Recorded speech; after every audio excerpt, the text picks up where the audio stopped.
Ladies and gentlemen, there are moments in life when heaven leans close, when God whispers not to your ears, but to your spirit. I am calling you, but I cannot use you as you currently are. This message is not for the comfortable. It is not for the casually curious. It is for the woman who feels something stirring inside her, a divine restlessness she cannot shake. She knows she was not created for an ordinary existence. She senses the weight of destiny pressing on her shoulders, even if she cannot yet name it. But with every calling comes a cost. And with every destiny comes a breaking. God does not break a woman to weaken her. He breaks her to remove what would sabotage her future. He breaks what is brittle, so he can strengthen what must carry glory. He breaks the fear that has imprisoned her, the pride that blinds her, and the wounds that distort her identity. He breaks to rebuild. He wounds to heal. He empties to fill. When God calls a woman, he rarely begins with the assignment. He begins with the preparation, because the weight of a divine calling cannot rest on a foundation that has not been strengthened, purified, and realigned. Many women pray to be used by God, but few understand that God's usage always comes with his shaping. And his shaping is not gentle in the way we define gentleness. It is intentional, precise, and often disruptive. A woman may feel a stirring inside her, a whisper that tells her she is meant for more, but before she steps into that more, God begins redesigning her from the inside out. The calling announces her future, but the preparation exposes the places in her heart that cannot enter that future. He reveals pride she did not know she had, fear she thought she had conquered, bitterness she had buried, and desires she had never surrendered. Divine preparation is God reaching into the unseen parts of a woman's soul and rearranging what she thought was settled, because destiny requires a version of her she has not yet become. This preparation often begins long before she recognizes it.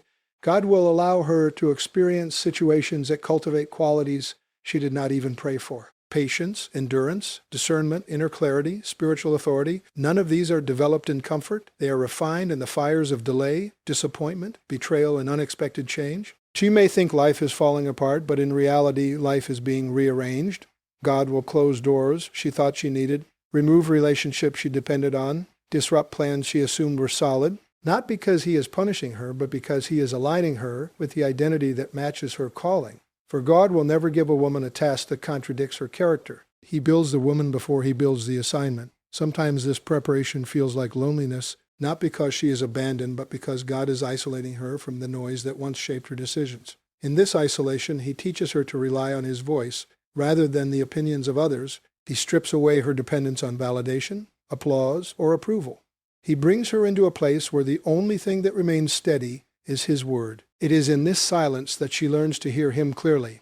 A woman who is called by God must be fluent in the language of his Spirit, because her assignment will require obedience even when the instructions make no sense. Her preparation trains her to trust his direction, even when it leads her through unfamiliar territory. She begins to understand that God's ways are not random, but they are rarely predictable. Preparation also exposes the woman to spiritual confrontation, not with demons, but with herself. Her insecurities rise to the surface. Old wounds demand attention. Patterns she thought she had outgrown suddenly reappear. This is not regression, it is revelation. God is not pushing her backward. He is showing her what must be defeated so she can move forward without sabotage. He cannot use a woman who is ruled by fear, enslaved by insecurity, or guided by unhealed identity. So he brings these things into the light not to shame her, but to liberate her. Every confrontation becomes an invitation to transformation. Through this process, the woman learns that divine calling is not glamorous. It is costly. It demands sacrifice, humility, and a willingness to abandon the version of herself that survival created. God does not call her based on who she has been. He calls her according to who he designed her to be. But for that design to emerge, the fragments of past identities must be dismantled. She must let go of every label she picked up in seasons of pain, failure, or doubt. She must release every narrative that told her she was not enough. God prepares her by rewriting her story, redefining her identity, and restoring her confidence, not in herself, but in him. Over time, she begins to see that every trial was a training ground, every delay was divine timing, and every setback was secretly shaping her for purpose. She becomes more discerning, more anchored in truth. She realizes that God was not preparing her for comfort. He was preparing her for influence.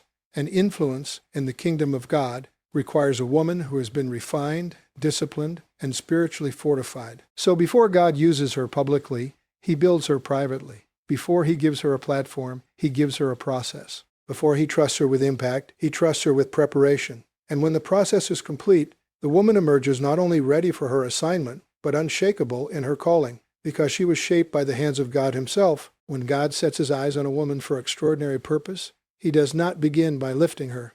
He begins by breaking her. Not breaking in the sense of destruction, but breaking in the sense of refinement, removing the parts of her that weaken her spiritual foundation and strengthening the parts that will anchor her calling. Brokenness in God's hands is never punishment. It is preparation. It is the process by which he removes the weight of past wounds, false identities, and inner limitations that would prevent her from standing securely in the destiny he designed for her. And while the breaking feels harsh, confusing, and sometimes unbearable, it is a holy act of love, a divine surgery that heals by cutting, restores by disrupting, and perfects by emptying. A woman who is chosen by God must understand that brokenness is the doorway to usefulness. God cannot pour new oil into a container still filled with old residue. He cannot trust a woman with spiritual authority if she is still governed by fear, pride, bitterness, or the desire to please people. So he begins breaking these things off her life one layer at a time. It may come through experiences that humble her, seasons that stretch her, or moments that expose deeply buried emotions she hoped to never revisit. She may find herself crying without knowing why, losing things she thought she needed, or being forced to confront parts of her heart she had avoided. This is not random suffering. This is holy reconstruction. This is holy reconstruction. Brokenness reveals what must be surrendered so it can be healed. The breaking also strips her of illusions. It exposes the lies she believed about herself, the belief that she must earn love, that she is not worthy of significance, that her past disqualifies her, or that she must appear strong at all times.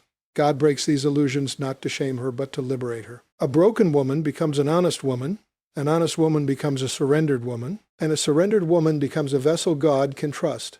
Through this breaking, God teaches her that strength is not found in pretending, but in depending, not in controlling, but in yielding, not in self-confidence, but in confidence rooted in Him. Brokenness also dismantles pride, not the loud kind, but the subtle pride that whispers, "I can handle this on my own." Many women carry silent burdens, believing they must prove their worth through performance or perfection. God, in His mercy, breaks this mindset by placing them in situations they cannot fix, solve, or escape without Him. In those moments, the woman learns the beauty of total dependence. She discovers that God is not impressed by her strength. He is moved by her surrender. She sees that the breaking was not meant to diminish her, but to bring her into alignment with His supernatural power. Once she reaches that place where she truly says, "Lord, I can't do this without you," heaven begins to open in new ways. The breaking purifies her motives. It reveals whether she wants the calling or the attention, the assignment or the applause, God's purpose or her own plans. It separates ambition from obedience, excitement from maturity, and desire from devotion. A woman who submits to God's breaking becomes a woman whose motives are clean, whose heart is trustworthy, and whose purpose is no longer contaminated by the need to be seen. She begins wanting God's will more than her own dreams, and that is when God can finally release her into destiny.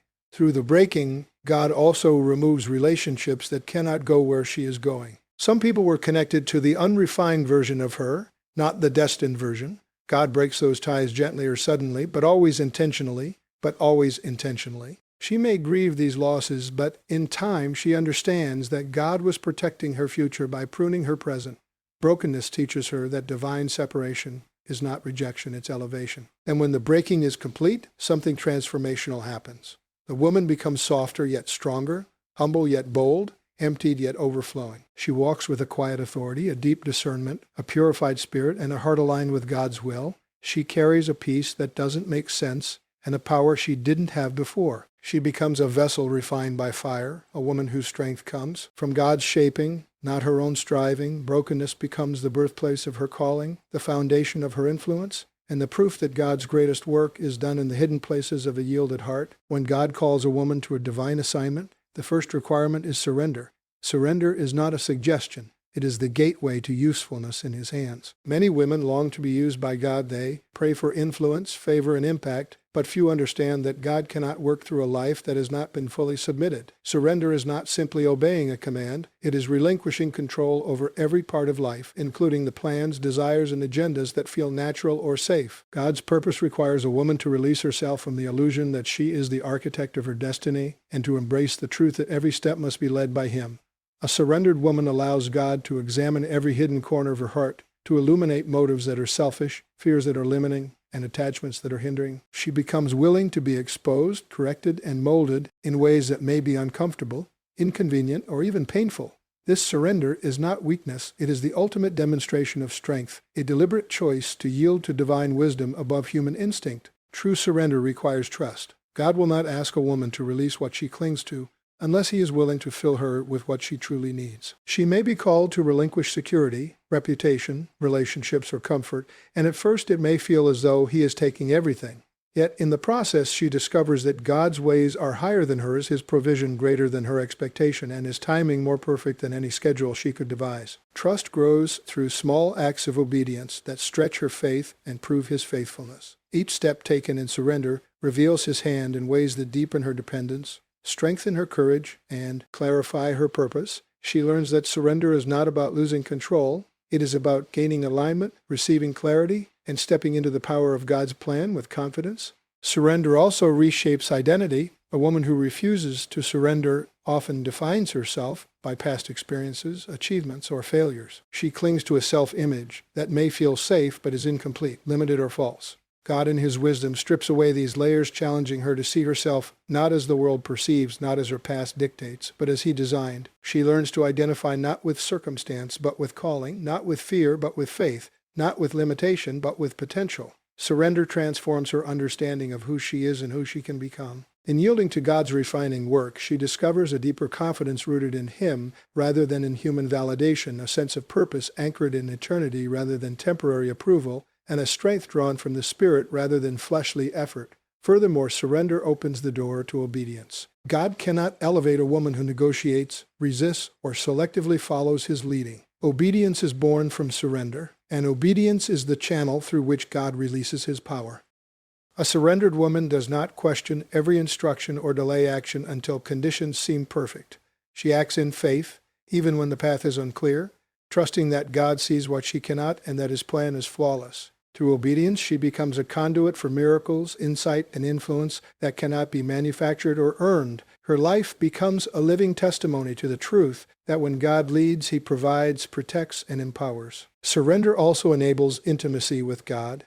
A woman who resists, guards, or controls her heart will struggle to hear his voice clearly. Surrender creates space for God's Spirit to dwell unhindered, for his wisdom to guide decisions, and for his love to heal wounds. In this state of openness, she learns the rhythm of divine communication, the confidence of listening for his guidance, and the discernment to act decisively when called. Her surrendered heart becomes a sanctuary where God's presence is constant, and his purposes are cultivated naturally. Finally, surrender positions a woman to receive transformation. Without surrender, the breaking, refining, and alignment God desires cannot take root. She may be willing to work hard, pray intensely, or serve diligently, but until she relinquishes control, God cannot fully mold her into the instrument he intends.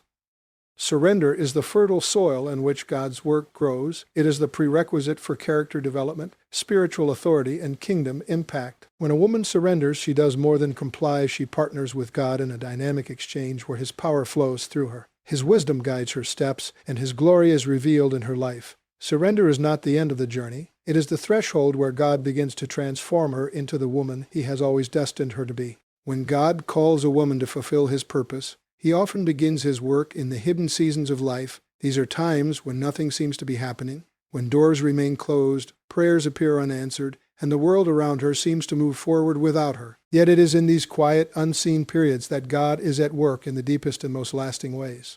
The hidden season is not a punishment. It is a preparation, a refining process that equips a woman for the magnitude of the assignment ahead. While the world measures progress by visibility, results, or recognition, God measures it by character, faithfulness, and alignment with his Spirit. The hidden season teaches patience, endurance, and trust qualities that cannot be learned in the spotlight, but only in the shadows where God's refining work is done. During this time, God removes distractions, detaches her from people and patterns that would hinder growth, and places her in situations that stretch her spiritually, emotionally, and mentally. She may feel forgotten, overlooked, or even rejected, but these experiences are shaping her into a vessel capable of carrying more than she could have imagined. Every delay, every disappointment, every lonely night becomes a classroom where divine lessons are taught.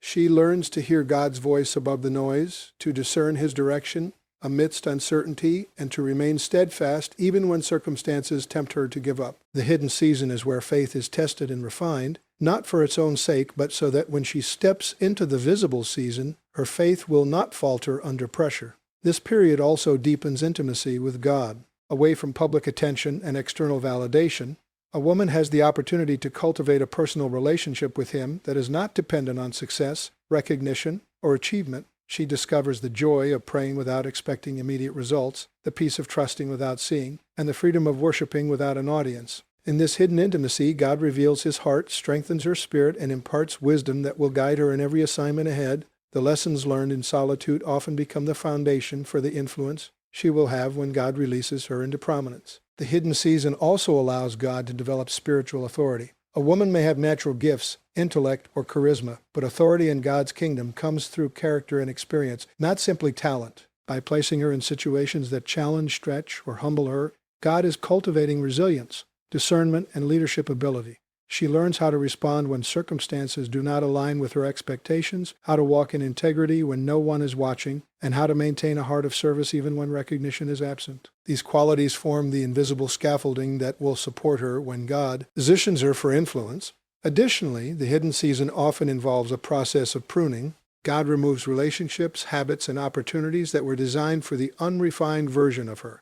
This can be painful because it requires letting go of familiar comforts, people who may have been supportive, and plans that seem promising. Yet this pruning is essential for growth. It ensures that when she steps into her purpose, nothing that is weak, misaligned, or unworthy remains to compromise her impact. The pain of pruning teaches dependence on God, humility in success, and gratitude for His timing. She begins to understand that delays are not denials, absence is not abandonment, and waiting is not wasted time. In the hidden season, patience becomes a discipline. A woman learns that God's timing is perfect and that rushing ahead or taking shortcuts can jeopardize her assignment. She discovers the power of perseverance, the strength in stillness, and the value of remaining faithful in unseen efforts. Her character is tested not when things are easy, but when circumstances seem stagnant. Through this testing, she emerges with a steadfast spirit, a refined perspective, and a resilience that will carry her through every challenge once her time to shine arrives. Ultimately, the hidden season transforms a woman from the inside out.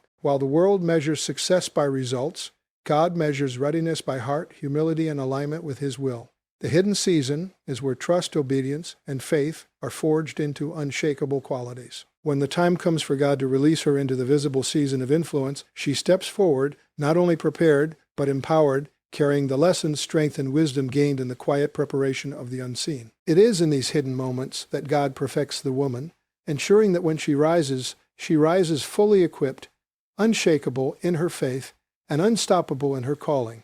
When God calls a woman to walk in spiritual authority, He begins with refinement, teaching her that true influence is not born in comfort, but forged in the fires of testing.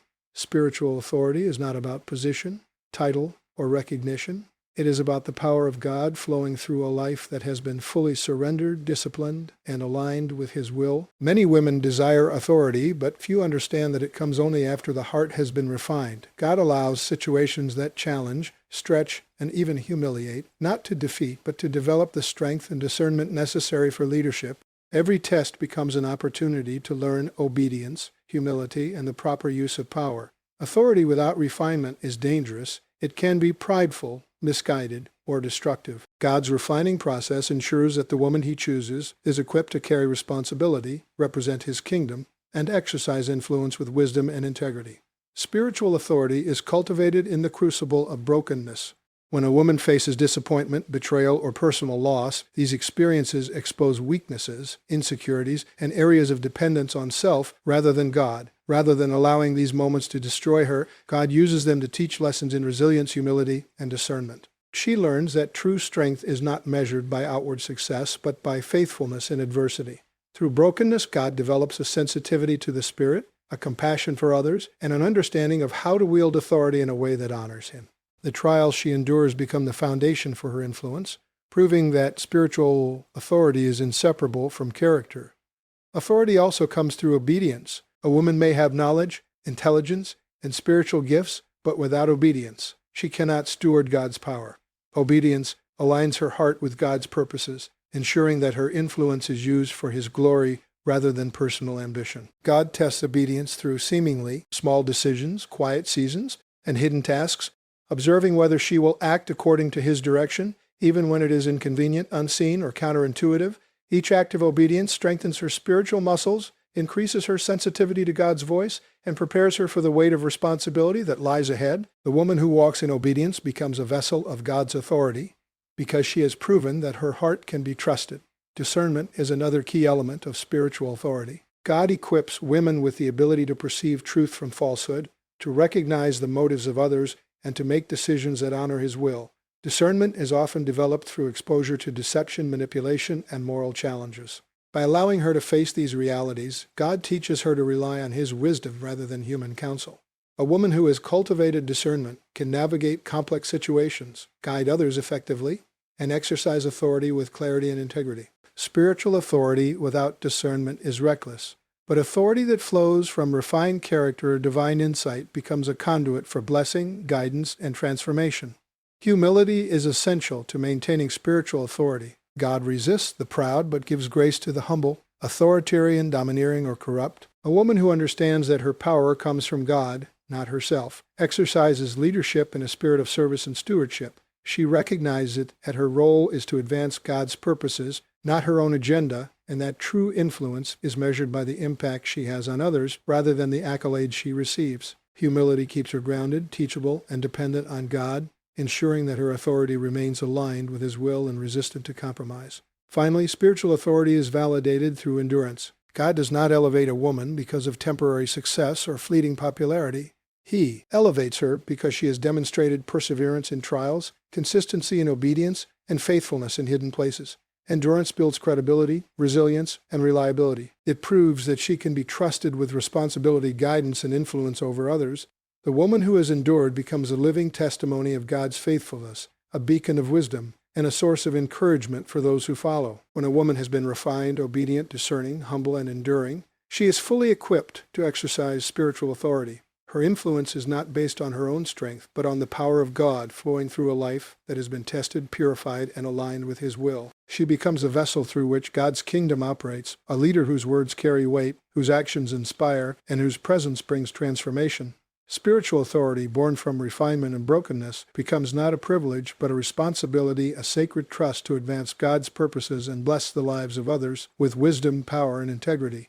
When God calls a woman to fulfill His purpose, alignment becomes an essential requirement before He releases her into her assignment. Alignment is not merely about following rules or conforming to expectations. It is about the total synchronization of her heart, mind, and spirit with God's will. A woman may possess gifts, talents, and ambitions, but unless she is fully aligned with God's character, timing, and voice, she cannot operate effectively in the calling He has designed for her. God will not release a woman into a position, task, or ministry that contradicts the values, principles, and integrity He is cultivating in her life. Alignment ensures that her influence flows from Him and not from self-interest, human approval, or untested motives. It is the spiritual calibration that prepares her to navigate challenges with clarity, act with wisdom, and walk in authority without compromise. Without alignment, even the most anointed gifts can lead to confusion, failure, or distraction, because the vessel is not fully prepared to carry the weight of God's purpose. Alignment begins with the heart. God examines the desires, intentions, and motivations within a woman's inner life, bringing to light anything that would distort her calling. He exposes ambition that seeks personal gain over divine purpose, fear that undermines faith, and pride that resists correction. A woman may not notice these issues on her own, but God's refining process reveals them with precision. He does not allow misaligned motives to remain unchecked, because they can derail an assignment before it even begins.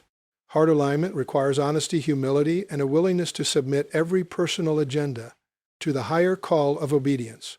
When the heart aligns with God, the woman becomes a vessel capable of channeling His power and wisdom without contamination from selfish desires. Timing is another crucial aspect of alignment. God operates on a divine schedule that is often invisible to human understanding. A woman may feel ready, capable, and eager to step into her calling, but if she moves ahead of His timing, she risks frustration, error, or opposition. God's delays are not denials. They are periods of preparation that align her readiness with opportunity. He orchestrates circumstances, relationships, and resources so that when the moment arrives, everything is in place for maximum effectiveness. Alignment with God's timing requires patience, trust, and restraint. A woman learns to wait with faith, to act in accordance with God's instructions, and to recognize that rushing ahead can compromise both her integrity and her impact. Divine timing ensures that when she is released, she steps into a season that supports her purpose rather than hinders it. Voice alignment is equally important. God's assignment demands that a woman speaks and acts according to his direction, rather than her own ideas or the opinions of others. She must cultivate a sensitivity to his spirit, learning to discern his guidance in decisions, conversations, and relationships. This alignment with God's voice requires attentiveness, prayer, and practice, as well as a willingness to pause and listen, rather than react impulsively. A woman who aligns her voice with God's instruction becomes a reliable instrument, able to declare his truth, execute his strategy, and minister his wisdom with confidence. Misalignment in speech or action can compromise assignments, create confusion, or introduce opposition. Therefore, cultivating a receptive spirit that prioritizes God's guidance over personal judgment is essential for every woman called to purpose. Alignment also brings unity between identity and purpose. God ensures that the woman's self-perception, character, and spiritual development match the demands of the calling he is giving her. Misalignment between identity and assignment can lead to insecurity, misuse of gifts, or burnout. Through God's refining process, she learns to embrace the person he created her to be, understanding her strengths, weaknesses, and unique contributions. She recognizes that her past experiences, trials, and brokenness have all served to prepare her for this moment, and she steps into her purpose with confidence rooted in divine affirmation, rather than human approval. A woman who is aligned with God's character, timing, and voice is prepared to operate in her calling with precision, wisdom, and spiritual authority. She walks in integrity, guided by discernment, protected by patience, and empowered by obedience. Alignment ensures that her influence is not fragmented, her decisions are not compromised, and her impact is maximized for God's glory. When God has brought a woman into perfect alignment, she becomes a vessel through which his purpose flows unhindered, whose words are confirmed, and whose life embodies the fullness of his plan. Alignment is not optional. It is the essential condition for a woman to fulfill her divine assignment completely and powerfully. When God has completed his work in a woman breaking, refining, aligning, and preparing, she emerges transformed, ready to step into the fullness of her calling. This rise is not accidental or sudden. It is the culmination of a deliberate process designed to equip her with the spiritual, emotional, and mental strength necessary to fulfill a destiny far greater than she could have imagined. The woman who has been molded by God becomes unstoppable not because of her own ability, but because she has been shaped into a vessel that carries divine authority, wisdom, and resilience. She no longer relies on human approval, fleeting opportunities, or the comfort of familiarity. Her confidence and power are anchored in the unshakable presence of God within her. The rise of a transformed woman is visible not just in her accomplishments, but in her demeanor, her decisions, and her ability to impact others with grace and authority. The transformation begins with the internalization of lessons learned in the hidden seasons. Every trial, heartbreak, failure, and moment of waiting has contributed to a foundation of faith, perseverance, and discernment. She understands now that delay was not denial, silence was not abandonment, and struggle was not punishment. Each experience has refined her character, teaching her humility, patience, and dependence on God. These qualities become the pillars upon which her influence rests. Unlike someone who rises quickly without preparation, she carries a depth of understanding and maturity that allows her to lead, inspire, and influence with integrity and compassion. She recognizes that her power is not for self-exaltation, but for the advancement of God's kingdom in the service of others. Resilience is another defining characteristic of the transformed woman. The breaking and refining processes have removed weaknesses that would have limited her impact. She has learned to navigate adversity without losing faith, to endure hardship without bitterness, and to maintain vision in the face of discouragement. Resilience is not just a response to difficulty. It is a cultivated strength that allows her to move confidently through life's challenges while remaining steadfast in her purpose. Her resilience inspires others. For those who witness her journey see the power of God working through a life fully surrendered to his will. This endurance is a testament to the truth that God's preparation is never wasted and that brokenness, when surrendered to him, becomes the birthplace of supernatural strength. Authority and influence flow naturally from her transformation. Because she has been broken and rebuilt, aligned with God's voice, and refined in character, she now carries a level of spiritual authority that cannot be simulated. People are drawn to her discernment, integrity, and wisdom because they sense the presence of God in her life. Her decisions are guided by divine insight rather than impulsive emotion, and her leadership is marked by humility rather than domination. The authority she carries is not a product of ambition or human effort. It is a reflection of the spiritual formation that took place in the unseen seasons. Her influence is far-reaching because it is rooted in authenticity, obedience, and a life that has been tested and proven. The transformed woman also possesses supernatural insight. She has experienced God's discipline, guidance, and provision firsthand, giving her an intimate understanding of his ways. This insight allows her to recognize opportunities, discern deception, and act decisively in alignment with God's plan. Her perspective is informed by both experience and revelation, enabling her to minister effectively to others and to lead with clarity. She becomes a vessel of counsel, encouragement, and direction for those who seek wisdom and understanding. Her rise is therefore not only personal, but communal, impacting lives and shaping destinies beyond her own. Finally, the rise of the transformed woman is characterized by unstoppable purpose. Every action, decision, and relationship is now filtered through the lens of God's calling. She no longer chases temporary success, validation, or recognition. Her focus is singular to fulfill the purpose for which she was created. Her life becomes a living testimony of God's faithfulness, a narrative of hope for others, and a demonstration of the power of transformation through surrender. She embodies the truth that God's greatest work is often done in silence, in hidden seasons, and through brokenness, producing a woman who is resilient, empowered, and unstoppable. The rise of this woman is not just a personal victory, it is a declaration that when God completes his work, nothing can prevent the fulfillment of his plan, and his purposes will always prevail through those he has prepared.